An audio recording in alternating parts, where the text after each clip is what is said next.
Mummy जी मुझे आपसे कुछ बात करना है। इस घर में 3-3 बहुएं हैं, पर घर का सारा काम मुझे ही करना पड़ता है। थक चुकी हूँ मैं।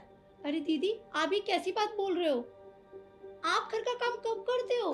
घर का सारा काम मैं और मम्मी जी मिलकर करते हैं। हाँ, आ गई मम्मी जी की चमचागिरी करने। ये भोली बनने का ना नाटक मत करो। घर का काम तुम नहीं, सारा काम मैं करती हूँ, ठीक है ना? आप लोग कब करते हो घर का काम, ये तो बताइए। अरे अरे, तुम तीनों ने ये क्या शोर मचा रखा है? और तुम सीधे सीधे बोलो, क्या बोलना चाहती हो? मम्मी जी मैं आपसे ये कहना चाहती हूँ कि मैं इस घर में अब और नहीं रह सकती। मेरा दम घुटता है इस घर में, इसलिए मैं और मेरे पति कहीं और जाके रहेंगे। आप बस हमें हमारा हिस्सा दे दीजिए। मैं तो कहती हूँ मम्मी जी, आप मेरा हिस्सा भी कर दीजिए। मैं भी अपने पति के साथ अकेले रहना चाहती हूँ। आप दोनों प्रॉपर्टी के लालच में आके इस घर का बंटवारा करना चाहती हैं। आप लोगों को बोलते हुए शर्म नहीं आ रही? दीदी, आप ये क्यों बोल रही हैं? ये घर तो हम सबका है ना, और आप अपना हिस्सा क्यों लेना चाहती हैं? और ये सब छोड़िए, आपने एक बार भी ये नहीं सोचा बोलने से पहले कि मम्मी जी पर क्या बीतेगी? देखा मम्मी जी कितनी चालाक है ये लड़की। इसकी नजर सारी की सारी प्रॉपर्टी पे है, तभी तो ये ऐसे बात कर रही है। हमने आपसे प्रॉपर्टी का हिस्सा क्या मांगा, इसे इतनी तकलीफ होने लगी। मम्मी जी, मेरे मन में ऐसी कोई बात नहीं है। मुझे इस प्रॉपर्टी में से कोई हिस्सा नहीं चाहिए। कैसा है कैसा नहीं, ये अभी पता चल जाएगा। रूबी, देना जरा वो।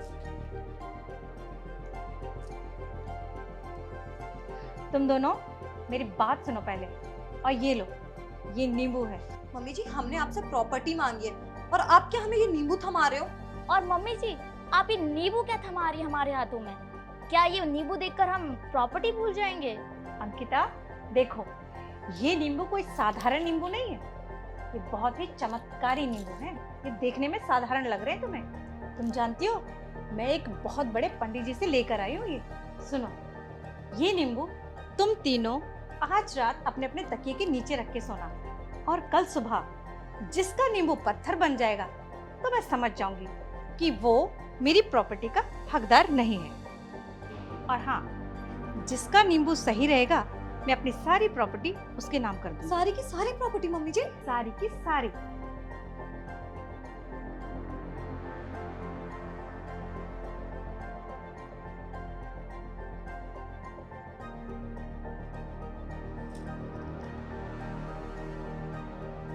आ गई तुम तीनों नींबू लेके? जी मम्मी। मुझे नहीं पता मेरा नींबू पत्थर कैसे बन गया। मेरे मन में इस प्रॉपर्टी को लेकर कोई लालच नहीं है। अब झूठ बोलने का कोई फायदा नहीं है, साफ साफ दिख रहा है कि तुम्हारे मन में कितना लालच है, इसलिए तुम्हारा नींबू पत्थर का बन गया। और ये भोले होने की जो एक्टिंग कर रही हो ना, तो ये ड्रामा बंद कर दो। मैं सच कह रही हूँ, मुझे नहीं पता कि नींबू पत्थर में कैसे कन्वर्ट हो गया। तो तुम कहना क्या चाहती हो, नींबू हमने बदला? देखिए मम्मी इसकी नीयत में कितनी खोट है, ये हमें भी बदनाम करना चाहती है साथ के साथ। मम्मी जी, और इस पत्थर ने ना तुम्हारी असलियत सबके सामने ला दी है। मम्मी जी मैं सच बोल रही हूँ, मेरे मन में कोई लालच नहीं, मुझे कोई प्रॉपर्टी का हिस्सा नहीं चाहिए।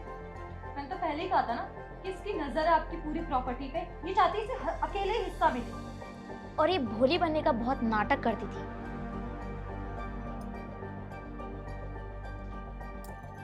देखा मम्मी जी, हमने पहले ही बोला था इसकी नीयत में कितना खोट है। अब आपको पता चल ही गया है प्रॉपर्टी का असली हकदार कौन है, तो अब आप अपना हिस्सा उसे दे दीजिए। हाँ हाँ, इतनी भी क्या जल्दी है? रुको तो। मम्मी जी आपने मुझ पे हाथ उठाया। इसमें हम दोनों की क्या गलती है?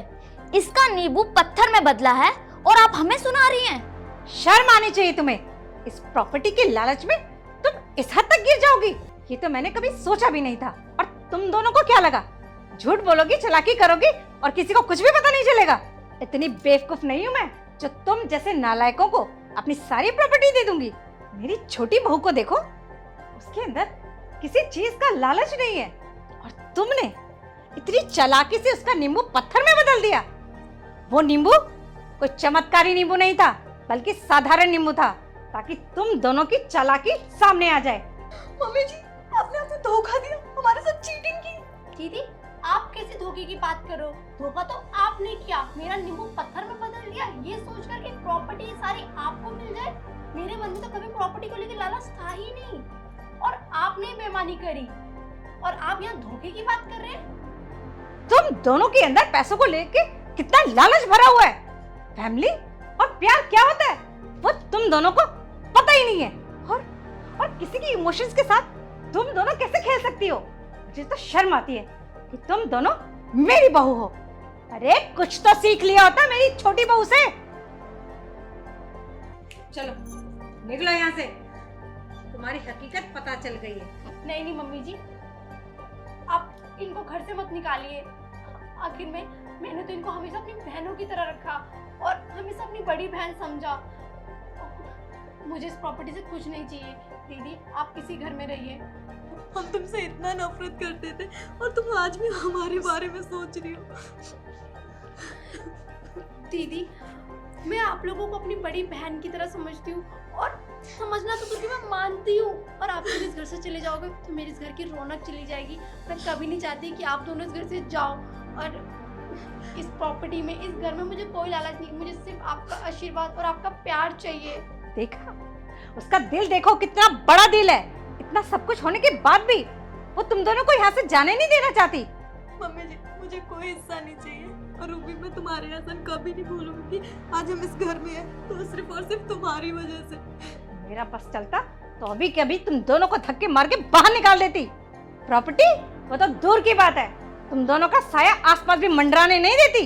वो तो गनीमत है मेरी छोटी बहू की, वरना तुम दोनों का जीना तो मैं दुश्वार कर देती। खड़ी खड़ी मुंह क्या देख रही हो? जाओ यहाँ से।